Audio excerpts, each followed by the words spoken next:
6월 9일 목요일입니다. 오늘 새벽 우리에게 주시는 하나님의 말씀은 마태복음 9장 18절로부터 31절까지 말씀입니다.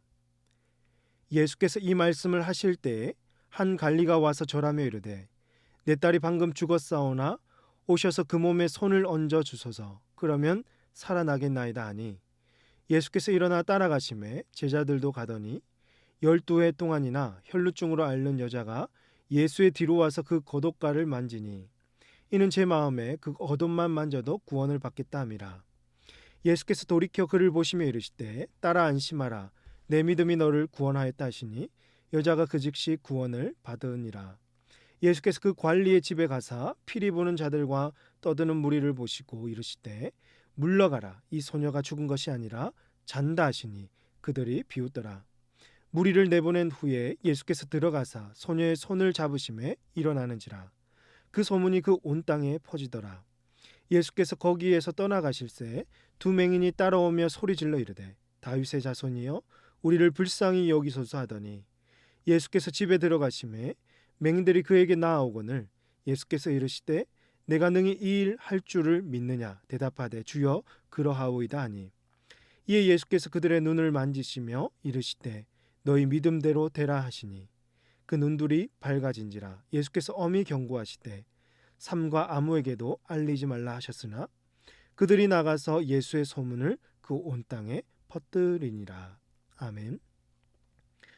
오늘 읽은 본문 중에는 세 종류의 인물이 등장합니다. 첫 번째 인물은 18절에 등장하는 한 관리입니다. 다른 복음서에서는 이 관리를 해당장 야이로라고 명시하고 있습니다. 해당장은 해당 건물의 유지나 보존, 해당 예배를 관리하고 책임지는 그런 자였는데요. 나름대로 사람들에게 인정받는 사람이었습니다. 그런데 그런 관리가 예수님께 다급하게 와서 하는 말이 18절 내 딸이 방금 죽었사오나 오셔서 그 몸에 손을 얹어 주소서. 그러면 살아나겠나이다 라고 했습니다. 앞서 예수님은 제자인 마태의 집에서 식사를 하고 계셨는데 이때 바리새인들도 찾아오고 요한의 제자들도 찾아오고 그래서 예수님은 식사도 제대로 못하셨을 텐데 이제는 어떻게 합니까?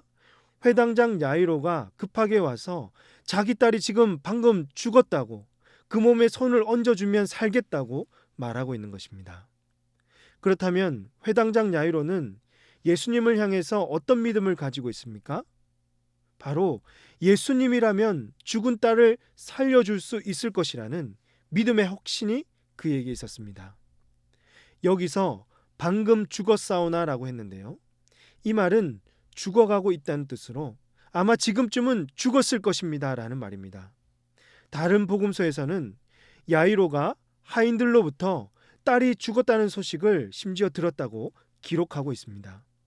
그럼에도 불구하고 야이로는 예수님이 그 몸에 손을 얹어 주신다면 딸이 정말 살아날 수 있을 것이라고 믿었던 것입니다. 그리고 예수님께서 관리의 집에 도착했을 때 장례를 준비하는 무리들에게 물러가라고 했습니다. 24절의 말씀해 보시면 이 소녀가 죽은 것이 아니라 잔다 하시니 그들이 비웃더라 라고 합니다. 야이로의 믿음대로 그의 딸은 다시 살아났습니다. 사람들은 비웃었지만 예수님은 아랑곳하지 않고 야이로의 딸을 살리셨던 것입니다. 두 번째 인물은 바로 12년 동안 혈루증을 앓던 여인이었습니다. 예수님께서 회당장 야이로의 딸을 고치러 가는 길에 이 여인이 끼어들었습니다. 그리고는 어떻게 행동하죠? 20절을 보시면 예수의 뒤로 와서 그 겉옷가를 만지니 21절 이는 제 마음에 그 겉옷만 만져도 구원을 받겠다 함이라 하면서 예수님의 옷자락을 만졌습니다. 그런 다음 어떤 일이 벌어졌습니까? 22절 말씀 같이 한번 읽을까요?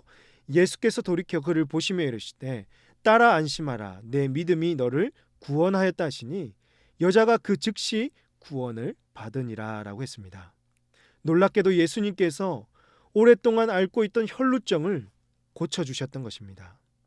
혈루증은 월경에 이상이 생겼거나 자궁에 이상이 생긴 병으로서 여성들에게는 아주 치명적이고 절망적인 일인 것이죠. 유대인의 법에는 이렇게 혈루증을 앓고 있는 여인들과 접촉하는 자는 부정하게 되어서 가까이 할 수가 없었던 것입니다. 이런 병을 12년 동안 앓고 있었는데 예수님은 그녀의 믿음을 보시고 고쳐 주셨습니다. 그렇다면 이 여인에게 어떤 믿음이 있었을까요? 여인은 예수님에 대한 소식을 들었을 것입니다. 그리고는 예수님이라면 나의 고통과 문제를 해결해 주실 수 있는 분으로 믿고 예수님의 뒤를 쫓았습니다. 사람들은 그녀를 보면서 뭐라 했을까요? 저리 가라, 부정탄다, 손가락질하며 혐오스럽게 여기지 않았을까요? 하지만 그녀는 정말 절박한 심정으로 용기를 내어서 예수님께 달려갔던 것입니다. 그녀에게 오직 희망은 예수님밖에 없었던 것이죠. 마지막 세 번째 인물이 등장합니다. 27절에 나오는 두 맹인입니다. 이 두 맹인은 선천적으로 맹인이었는지 후천적으로 맹인이 되었는지 알 수 없지만 전혀 앞을 보지 못하는 고통과 답답함을 안고 살았던 자들이죠. 이들에게 소원이 있다면 무엇이겠어요? 눈을 뜨고 싶은 거죠. 그래서 이들은 누구를 기다렸을까요? 다윗의 자손으로 오시는 메시아를 간절히 기다렸습니다. 메시아만이 자신의 눈을 뜨게 할 수 있다고 믿었던 것입니다. 그리고 예수님의 소식을 듣고서는 예수님께 달려와서 소리 지르며 하는 말이 27절 다윗의 자손이여 우리를 불쌍히 여기소서였습니다. 자신들의 불쌍한 처지를 알고서는 주님께 도움을 구하며 우리를 구해 주옵소서 애절하게 부르짖고 있는 것입니다. 28절 말씀에서 예수께서 집에 들어가심에 맹인들이 그에게 나아오거늘 예수께서 이르시되 내가 능히 이 일 할 줄을 믿느냐 대답하되 주여 그러하오이다 하니 29절 같이 있습니다. 이에 예수께서 그들의 눈을 만지시며 이르시되 너희 믿음대로 되라 하시니라고 했습니다.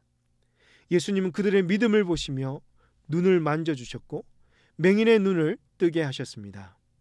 사랑하는 성도 여러분, 오늘 예수님께서 이들에게 행하신 일들을 통해서 우리에게 말씀하시는 것은 무엇일까요?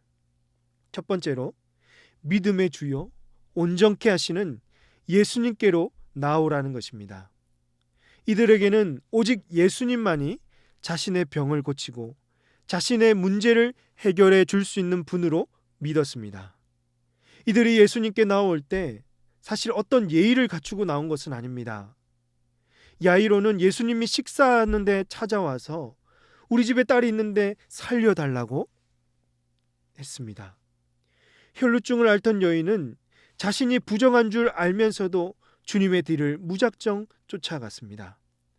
두 맹인은 예수님께 소리를 지르면서 자신들을 고쳐달라고 불쌍히 여겨달라고 했습니다.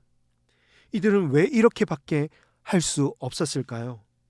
이들에게 지금 무엇이 있었을까요? 바로 예수님만이 고칠 수 있다는 믿음만이 있었기 때문입니다. 간절함과 절박한 심정이 있었죠. 그렇습니다. 우리들도 예수님께 나아갈 때 이와 같은 심정으로 나아가야 합니다.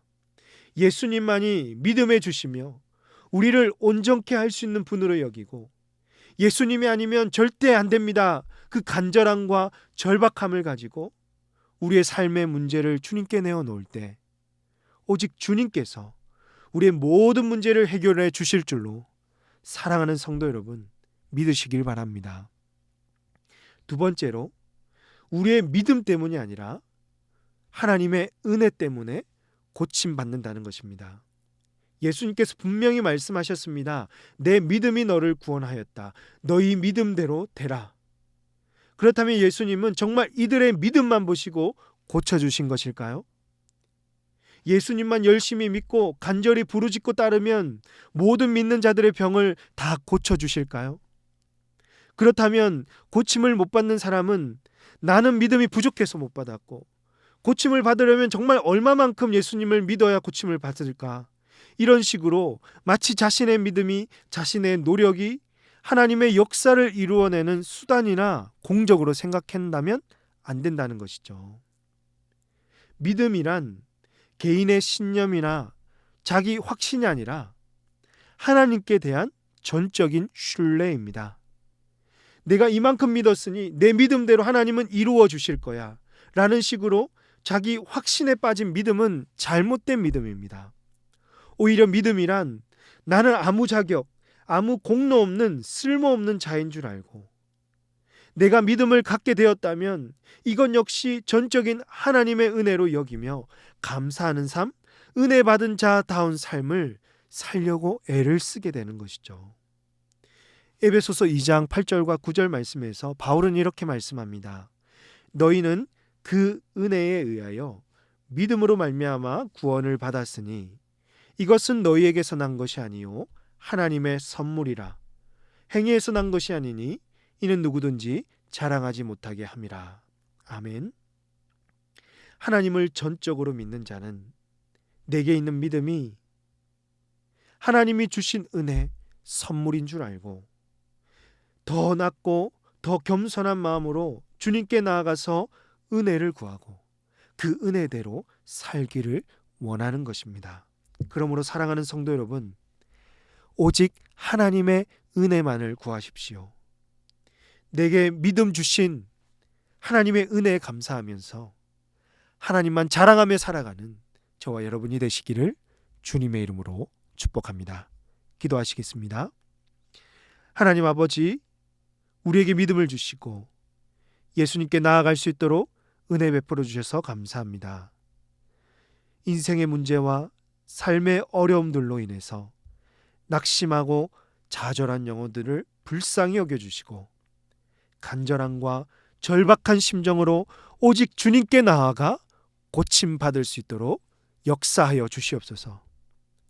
내게 있는 믿음은 나의 의지나 공적이 아니라 하나님께서 은혜로 주신 선물인 줄 알아서 더욱 주님의 은혜를 의지하고 하나님만 자랑하는 저희들 다 되게 하여 주시옵소서. 이 모든 말씀 우리 구주 예수님의 이름으로 기도하옵나이다. 아멘. 오늘 말씀을 기억하시며 기도하시고 주간 기도 제목으로 교육과 훈련을 위해서 기도하겠습니다. 모든 훈련을 통해서 우리 훈련생들이 예수님 닮은 온전한 제자들이 되도록 우리 자녀들이 신앙으로 성장하며 건강하게 자랄 수 있도록 이를 위해 힘쓰시는 담임 목사님과 강단 위에 서는 모든 말씀 사역자들을 위해서 우크라이나 전쟁이 멈추고 회복되고 그곳에서 사역하시는 선교사님들을 위해서 다 함께 기도하도록 하겠습니다. 기도하십니다.